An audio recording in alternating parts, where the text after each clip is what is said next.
Hello विद्यार्थियों, गर्मी बहुत है। घर से बाहर निकलना स्वास्थ्य के लिए हानिकारक हो सकता है, ध्यान रखना आप लोग। अभी वीडियो बनाते बनाते मैं 3 बार अपना सर धो चुका हूँ और इसीलिए मैंने बाल भी छोटे करवा लिए। तो आप लोग अपना ध्यान रखें, घर के अंदर रहें, बिना कोई इमरजेंसी काम नहीं है तो आप लोग बाहर ना निकलें। प्लाट में वैसा ही है जैसा पहले था, ठीक है। आगे हम बढ़ते हैं। इससे पहले हमने चर्चा की थी, हुमायूं का टॉपिक हमने जब पढ़ा था कि 1540 के अंदर जो कन्नौज और बिलग्राम का युद्ध हुआ था, उसके अंदर जो है वो शेरशाह ने हुमायूं को पराजित किया और हुमायूं डरते हुए अपनी जान बचा करके भाग गया था। तो 1540 से लेकर के और 1555 तक का जो समय है, उस समय तक जो है वो 1555-56 ही मान ले, तो इसको 56 करते हैं, भले कोई दिक्कत नहीं है। 1556 तक का समय जो है, इस तक सूर्यवंश का जो है भारत के अंदर शासन रहा था। अब शेरशाह की खास बात है क्या, बहुत इंपॉर्टेंट टॉपिक, बहुत ज्यादा इंपॉर्टेंट है। 4 नंबर का भी सवाल आता है कई बार, ध्यान रखना। 2 टाइप के सवाल आते हैं शेरशाह के, 4 नंबर के, उस पर हम बाद में चर्चा करेंगे। फिलहाल इसका बेसिक क्या है वो पढ़ते हैं। तो इसका जो मूल नाम है नहीं है, वो है फरीद, ध्यान रखना। सूर्यवंश का संस्थापक कौन है? फरीद है, ठीक है। और कोष्टक में मैंने शेर खान लिखा है, क्यों लिखा मैंने बताया था, आगे इसकी ओर चर्चा करेंगे, ठीक है। तो शेरशाह सूर्यवंश की स्थापना भारत के अंदर कब हुई? 1540 में। किसने की है? शेर खान ने की है। शेर खान का मूल नाम है, बचपन का नाम क्या है? फरीद है। तो आपसे पूछ ले कि शेरशाह के बचपन का क्या नाम था, तो उसका उत्तर हो जाएगा फरीद, ठीक है। फरीद को शेर खान की उपाधि किसने दी और क्यों दी, ये एक और प्रश्न है, ध्यान में रखना, क्लियर। शेर खान को फरीद की उपाधि जो है वो किसने दी है? तो भारत के अंदर एक जगह है दक्षिणी बिहार, ठीक है। पूर्वी बिहार, पश्चिमी बिहार, उत्तरी दक्षिणी बिहार का शासक है जिसका नाम है बहार खां, ठीक है। बहार खान ने एक बार इसको चैलेंज दिया और इसने जो है वो शेर खान ने जो है मतलब निहत्ते, शेर खान के हाथ में कोई नहीं है, कोई शस्त्र नहीं है, बिना किसी शस्त्र के उसने शेर को जो है वो मार दिया था। तो इतनी बड़ी बहादुरी का काम करने के कारण, शेर को मारने के कारण फरीद को बहार खान ने शेर खान की उपाधि दे दी, ये ध्यान में रखना है, ठीक है। ये इसका बिंदु है, ठीक है। फरीद को शेर खान की उपाधि किसने और क्यों दी? दक्षिणी बिहार के शासक बहार खान ने शेर खान द्वारा निहत्ते, ठीक है, निहत्ते होकर शेर की हत्या करने के कारण या शेर को मारने के कारण जो है वो शेर खान की उपाधि मिली हुई है। 1 नंबर का क्वेश्चन आता है कई बार, ध्यान रखना। आगे देखो, 1540 तक का तो हमने बताया था आपको, कन्नौज और बिलग्राम का युद्ध, ठीक है। केंद्रीय सत्ता ताकत कौन है? मुगल बन गए। तो मुगलों को तो हुमायूं को तो भगा दिया इसने। अभी ये वापस किस तरफ आ रहा है? अभी आ रहा है मेवाड़ और मारवाड़ की तरफ। ये ज्यादा इंपॉर्टेंट है। अभी मेवाड़ से भी ज्यादा ताकतवर जो जगह वो मारवाड़ है, ध्यान रखना। शेरशाह सूरी के समय मारवाड़ का शासक है राव मालदेव। क्या नाम है? मालदेव, ये ध्यान में रखना। तो मालदेव और शेरशाह सूरी के मध्य पाली जिले के अंदर अरावली पर्वतमाला की पहाड़ियां हैं, जिनका नाम है गिरी सुमेल की पहाड़ियां। और एक स्थान है ये गिरी सुमेल। इस स्थान पर जो है वो अरावली पर्वतमाला की पहाड़ियों के नीचे समतल मैदान के अंदर जो है वो शेरशाह सूरी और मालदेव की सेनाओं के बीच में युद्ध हुआ, जिसमें शेरशाह सूरी हारते हारते जीत गया। ध्यान रखना, ये लंबी कहानी है, कभी कक्षा के अंदर मौका मिलेगा तो आपको मैं जरूर सुनाऊंगा। आप मुझे याद दिला देना कि सर वो क्या बात थी। इस युद्ध के अंदर जो है वो मालदेव से ज्यादा चर्चा का विषय रहा मालदेव के 2 प्रधान सेनापति जेता और कुंपा, ठीक है। मध्य रात्रि को मालदेव अपनी सेना लेकर के गिरी सुमेल के उस मैदान से जो है वो जोधपुर भाग गया था, लेकिन ये दोनों सेनापति पीछे रह गए, ये भागे नहीं। ये इसलिए नहीं भागे कि कहीं लोग जो इन पर कलंक न लगा दे कि ये अपने राजा का साथ छोड़ करके भाग गए। इसलिए बिना मालदेव के इन्होंने मारवाड़ की थोड़ी बहुत सेना लेकर के भी इतने बड़े शासक से युद्ध किया, ठीक है। और ये तो जीतते जीतते हार गए, ये मान लो, क्योंकि उनकी सेना कमजोर थोड़ी कम पड़ गई थी, इसलिए इसके बाद बहुत बड़ी सेना थी। तो ये तो एक हारते हारते जीत गए। ये मान लो कि मतलब हार जाता तो पता नहीं क्या हो जाता। मैंने कल के परसों की वीडियो बताया था भारत के 4-5 एक महत्वपूर्ण युद्ध, उसके अंदर मैंने बताया था 1544 का गिरी सुमेल का युद्ध। ये ध्यान रखना, 5 जनवरी 1544 गिरी सुमेल का युद्ध जो है वो शेरशाह और मालदेव की सेनाओं के बीच के अंदर हुआ है। वो मालदेव का ही मान लो, और मालदेव की तरफ से जेता और कोम्पा नामक के सेनापतियों ने युद्ध लड़ा है। तो ये बहुत प्रसिद्ध जो है दो सेनापति। जेता और कोम्पा का संबंध किस रियासत से? राजस्थान की राजपुताना की मारवाड़ रियासत से। ये ध्यान रखना। शेरशाह ने युद्ध जीत लिया, और युद्ध जीतने के बाद में कमेंट किया था, क्या किया था, ये बहुत इंपॉर्टेंट है, मैं मुट्ठी भर बाजरे के लिए हिंदुस्तान की बादशाहत खो देता। अगर इस युद्ध में शेरशाह मारा जाता तो एक मारवाड़ को पाने के लिए वो पूरे हिंदुस्तान को ही खो बैठता, खत्म हो जाता, सूर्यवंश खत्म हो जाता, ठीक है, और पूरे भारत पर किसका अधिकार होता था? मालदेव का अधिकार होता था। तो कभी कभी लालच बुरी बला होती है, तो ये लालच तो उसने कर लिया था, हालांकि इसने जीत दर्ज कर ली थी। जीत दर्ज करने के पश्चात में ये इस कथन जो है वो बहुत प्रसिद्ध है, मैं मुट्ठी भर बाजरे के लिए हिंदुस्तान की बादशाह खो देता। यह कथन किसका है? शेरशाह का है। यह कथन किस रियासत के संदर्भ में कहा गया? मारवाड़ रियासत के संदर्भ में। गिरी सुमेल युद्ध के प्रसिद्ध 2 वीर सैनिकों के नाम जेता और कोम्पा। जेता और कोम्पा का संबंध मारवाड़ रियासत। कहीं से भी प्रश्न घूमकर क्या जाए तो आपको ये बात अब ध्यान में रखने, बहुत इंपॉर्टेंट क्वेश्चन बनते हैं, ठीक है। मारवाड़ को जीतने के बाद इसने अजमेर को जीता, और अजमेर के पश्चात ये मेवाड़ को भी जीतने चला था। मेवाड़ में उस समय शासन जो है वो किनका है? उदय सिंह जी का है। ये ध्यान में रखना, क्लियर नहीं है? उदय सिंह जी का शासन है, महाराणा प्रताप के पिता, ठीक है, उदय सिंह सेकेंड, ठीक है। पन्ना धाई ने जिनको बचाया था अपने पुत्र चंदन की बलि देकर के, ध्यान रखना, ठीक है, ये वो उदय सिंह जी है, ठीक है। पूरी तरीके से आक्रमण करके तबाही वगैरह नहीं बचाई थी, दोनों के बीच में आपस में संधि हो गई थी, तो वो जीत दर्ज हो गई सांकेतिक एक तरीके से, भाई ये इनके अधिकार क्षेत्र में, ठीक है। उदय सिंह जी ने जो है वो संधि कर ली थी, तो संधि के पश्चात में इनको जाने दिया। तो ये एक तरीके की जीत ही है, सांकेतिक जीत है, ध्यान रखना। आगे देखो 1544 है। 1544 के अंदर ही जो है उड़ीसा के अंदर एक जगह कालिंजर, कालिंजर का एक युद्ध था, बहुत प्रसिद्ध युद्ध है। कालिंजर के युद्ध को जीतने के लिए जो है वो एक बार उन्होंने जंग लड़ी इस कालिंजर को, और इस दौरान जो है वो बारूद लगा हुआ था। बारूद के अंदर क्या हो गया? अचानक से विस्फोट हो गया, और इस विस्फोट की वजह से शेरशाह की मौत हो गई, मृत्यु हो गई थी। हालांकि बारूद में विस्फोट होते ही मृत्यु नहीं हुई थी, वो घायल हुए थे, कई दिनों तक जिंदा भी नहीं थे। आखिर के अंदर उन्होंने कालिंजर युद्ध को जीत भी लिया था। आपको जब सर क्या हुआ, उस युद्ध का निर्णय क्या निकला? तो उस निर्णय यह है कि कालिंजर युद्ध के अंदर शेरशाह सूरी की विजय हुई है, लेकिन बारूद में विस्फोट की वजह से उनकी चोटें इतनी ज्यादा लगी, शरीर के अंदर घाव इतने ज्यादा हो गए कि 1545 के अंदर इनकी मृत्यु हो गई है, 1545 में, ठीक है। उसके बाद में कालांतर के अंदर इतने अच्छे शासक नहीं आए।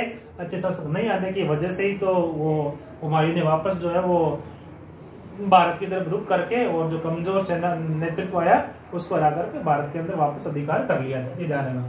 तो ये तो हुआ इसका जो है वो उपलब्धि है इसकी, ध्यान में रखना, ठीक है।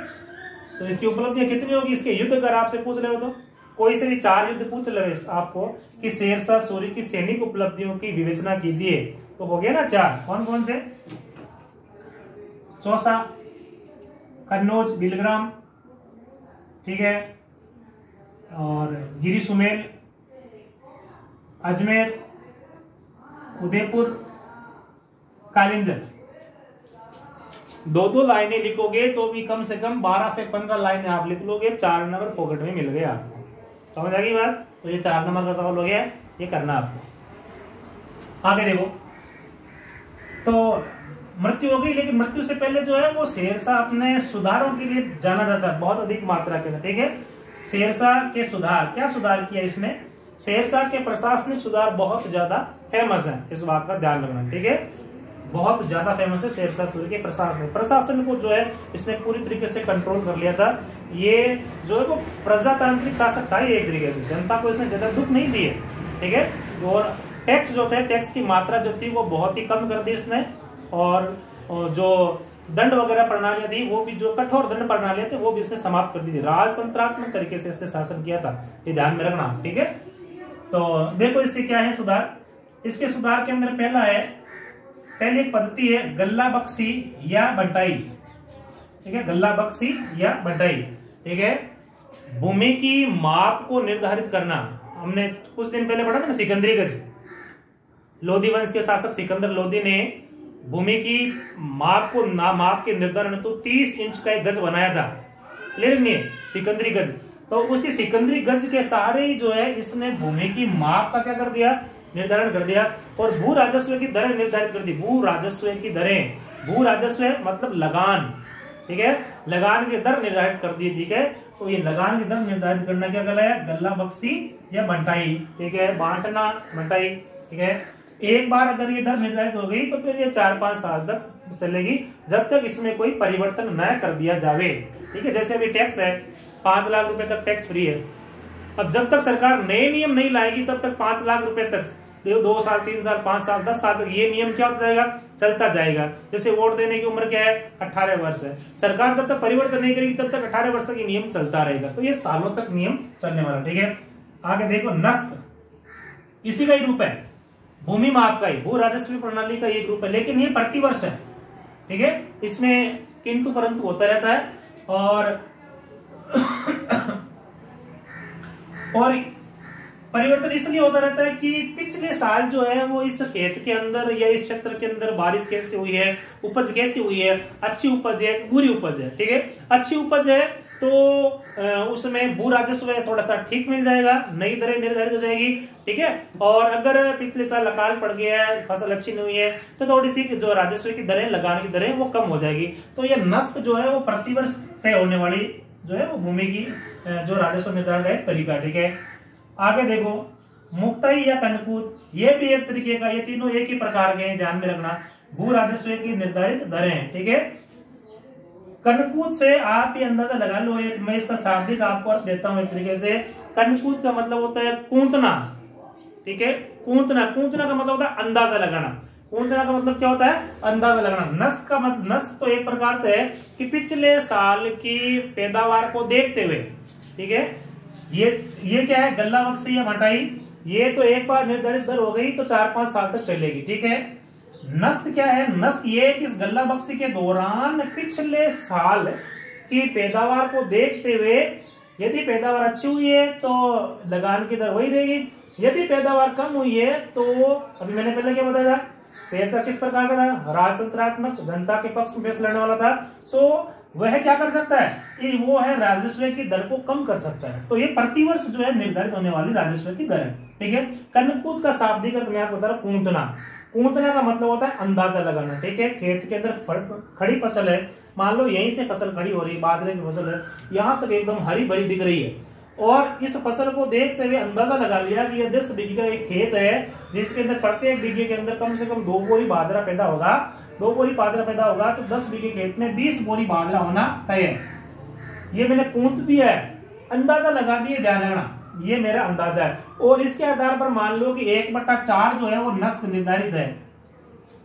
ठीक है, मतलब चौथा हिस्सा जो है वो राजस्व के रूप में, तो 20 का 1/4 कितना हो जाएगा, 5 बोरी। कितना हो जाएगा, 5 बोरी हो जाएगा। तो ये 5 बोरी लगान के रूप के अंदर जो है वो कृषक को, किसान को देना पड़ेगा। ये थी कनकूत। ठीक है, चौथी है नकदी या जब्ती। ठीक है, जब्त का मतलब जब्त कर लेना नहीं है, जब्त कर लेना नहीं है, ध्यान रखना। ठीक है, अब आप जो है वो लगान जो है वो नकद के रूप में भी दे सकते हैं, या फिर भूमि की माप जो है वो निर्धारित है, उस माप के आधार पर भी आप राजस्व का भुगतान कर सकते हैं। जब्त का मतलब है लगान नहीं देने पर जब्त कर लेना, नहीं, ऐसा नहीं है, इस बात का ध्यान रखना। ये भी एक लगान का, राजस्व का एक रूप है जो आप नकद के रूप में भी जो है इसका भुगतान कर सकते हो। क्लियर नहीं है? तो ये तो भूमि के संदर्भ के अंदर इसकी बहुत प्रसिद्ध जो है वो रीतियां रही है। कालांतर के अंदर, मुगल काल के अंदर भी जो है वो ऐसे अकबर के प्रशासनिक सुधारों का अग्रगामी, ये प्रश्न आता है, अकबर के प्रशासनिक सुधारों का अग्रगामी किसे कहा जाता है, या अकबर ने अपने प्रशासनिक सुधारों का अग्रगामी किसे माना है? तो आपका उत्तर हो जाएगा शेरशाह है। क्या हो जाएगा? शेरशाह है। ठीक है, इन सब चीजों को अकबर ने भी अपने शासनकाल में फॉलो किया है, इस बात का ध्यान रखना। ये जो सुधार है, ये सुधार इतने ज्यादा अच्छे थे जिसकी वजह से अकबर ने इनको क्या कर दिया, फॉलो कर दिया। तो अकबर के प्रशासनिक सुधारों का अग्रगामी का मतलब पहले वाला, अकबर ने किसको देख करके अपने प्रशासनिक सुधार तय किए, किसको देख करके? शेरशाह को, ठीक है। तो ये एक बात ध्यान में रखना। आगे देखो, आगे और क्या सुधार किया है इसने, 3-4 एक सड़कें बनाई है, ध्यान में रखना, ठीक है। इनमें से सबसे फेमस सड़क है बंगाल का एक गांव है, देखो यहाँ पर लिखा हुआ है, बंगाल का एक गांव है सोनार गांव। कौन सा गांव है? सोनार गांव। सोनार गांव से लेकर के वर्तमान पाकिस्तान का एक शहर है पेशावर, पेशावर तक, ठीक है। बंगाल से लेकर के पाकिस्तान के पेशावर तक एक लंबी सड़क बनी है, ठीक है, परिवहन के लिए, आवागमन के साधनों के लिए जो है। इस रोड को कहते हैं ग्रांड ट्रंक रोड। क्या नाम है इसका? देखो ये दोबारा देख लो, ग्रांड ट्रंक रोड, ठीक है। इसको शॉर्ट के अंदर क्या बोलते हैं? ग्रांड GT, ठीक है, और रोड, GT रोड के नाम से इसको पुकारते हैं वर्तमान में। तो ग्रांड ट्रंक रोड का निर्माण किसने करवाया है? शेरशाह सूरी ने करवाया, ठीक है। इसका विस्तार कहां से कहां तक है? बंगाल के सोनार गांव से पाकिस्तान के पेशावर तक है, ठीक है। इसने चित्तौड़, अजमेर, ठीक है, उधर मुल्तान के क्षेत्र में भी, अपने वर्तमान उत्तर प्रदेश के क्षेत्र में भी और भी 2-3 सड़कें बनाई है, वो भी प्रसिद्ध है, लेकिन सबसे ज्यादा प्रसिद्धि इसने पाई है। आजादी के पश्चात के अंदर हमारे भारत के जो नेशनल हाईवे बने हैं, इस ग्रांड ट्रंक रोड को जो है वो भारत सरकार ने NH1 माना है, ठीक है। वर्तमान में इसको ग्रांड ट्रंक रोड किस नाम से पुकारते हैं? NH1, नेशनल हाईवे, राष्ट्रीय राजमार्ग संख्या 1। राष्ट्रीय राजमार्ग संख्या 1 जो है वर्तमान में ग्रांड ट्रंक रोड है, ठीक है। और ये वर्तमान के अंदर कहां से कहां तक है? वर्तमान में इसका विस्तार है दिल्ली से लेकर के अमृतसर तक, ठीक है। इसका भारत में राष्ट्रीय राजमार्ग संख्या 1 का विस्तार कहां से कहां तक है? दिल्ली से अमृतसर का। वर्तमान NH1 प्राचीन काल के अंदर क्या था? ग्रांड ट्रंक रोड थी, ठीक है। इस बात का ध्यान रखना। इसी ग्रांड ट्रंक रोड को जो है पुनर्निर्मित करके और नेशनल हाईवे संख्या 1 बना दिया है भारत सरकार ने। आप इस बात का ध्यान में रखेंगे, ठीक है। आगे देखो, इसने मुद्रा के क्षेत्र में भी बहुत बढ़िया सुधार किए हैं, ठीक है। मुद्रा की जो है वो मतलब चोरी चकारी न हो एक तरीके से, या डुप्लीकेट मुद्रा बाजार के अंदर नहीं है, इसलिए इसने मुद्राओं को भी फिक्स कर दिया। सोने के भी इसने सिक्के निकलवाए थे, और तांबे की और चांदी के जो इसके सिक्के थे वो बहुत फेमस थे। जैसे अभी वर्तमान में 4 आनी, 8 आनी, 4 आनी 12 आनी और 4 आनी 16 आनी, ठीक है। 16 आनी होने पर क्या बन जाता है? 1 रुपया बन जाता है, बनता नहीं बनता? उसी प्रकार से इसने भी चांदी और तांबे के रुपए निकाले हैं, और इसको हमने ग्रेन के माध्यम से बताया है। तो तांबे का एक सिक्का निकाला इसने 380 ग्रेन का। कितने ग्रेन का? 380 ग्रेन का, सॉरी तांबे का सिक्का है। और चांदी का एक सिक्का निकाला इसने 178 ग्रेन का। ये आप ध्यान रखना, ठीक है। मुद्राओं के अंदर इसने 2 प्रकार के मुख्य सिक्के निकलवाए, 380 ग्रेन का तांबे का सिक्का और 178 ग्रेन का किसका है? चांदी का सिक्का। ये 2 सिक्के इसके जो है वो मार्केट के अंदर बहुत फेमस रहते हैं, ठीक है। 1544 के अंदर मैंने बताया था कालिंद्रा के अंदर बम विस्फोट हुआ था बारूद के अंदर, जिसकी वजह से उसकी जो है वो तकलीफ ज्यादा बढ़ गई थी। 1545 में उनकी मृत्यु हो गई। मृत्यु होने के पश्चात में एक जगह है बिहार के अंदर, नाम है सासाराम। क्या नाम है? सासाराम। इस बात का ध्यान रखना, सासाराम। सासाराम के अंदर जो है वो इसका शेरशाह का मकबरा बना हुआ है, ध्यान रखना। मकबरे की आकृति है डमरू नुमा। कैसी है?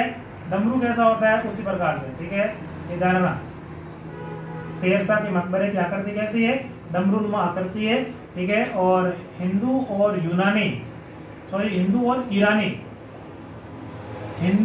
ईरानी जो स्थापत्य का जो मिला जुला रूप है वो हमें इस मकबरे के अंदर देखने को मिलता है, ये ध्यान रखना, ठीक है। आकृति कैसी है? डमरू नुमा है।